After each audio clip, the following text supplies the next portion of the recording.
Ayaw makialam ng Commission on Elections sa mga nangyayaring isyung politikal sa mga matataas na lider ng bansa. Anila, kung talagang nag-aalab ang kagustuhan ng publiko na magkaroon ng tunay at maayos na pamamahala, daanin dapat ito sa balota. Alamin sa balitang A to Z ni Naomi Almohan. Hawak niyo ang vote. Yan ang paalala ng Commission on Elections sa publiko sa gitna ng isyung politikal partikular na sa Senado at pangalawang Pangulo ng bansa. Magmula kasi ng magkagulo sa Senado, kaliwat ka ng panawagan na bumoto ng tama ang bumaha sa social media.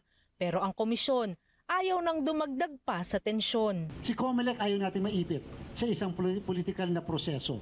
Basta kami, kung sino mag-aain ng mga kandidatura para sa 2028 election, tatanggapin namin yan. Sinabi na ng Korte Suprema sa ilang desisyon niya tungkol sa impeachment that it is a political process. Ayon kay Garcia, ngayong 2 taon na lang ang natitira sa kanyang termino sa komisyon, ayaw niyang dungisan ng election process sa bansa. Gusto naman nating iwan na yung 2028 may isang kapanipaniwala, katanggap-tanggap, malinis, maayos na halalan. Yung init ng damdamin natin, yung nag-uumapaw na pagnanais natin na magkaroon ng mga pagbabago, sa balota na lang po natin idaan. Tumanggi rin munang magkomento ang COMELEC sa mangyayari sa posisyon sakaling may impeachment na mangyari. Pero aniya, kahit sinong senador o kongresista ang pwedeng humalili. Habang kinumpirma naman na ibinasura na ng kanilang law department ang mga election offense na inihain labang kina President Ferdinand Marcos Jr. at Vice President Sara Duterte.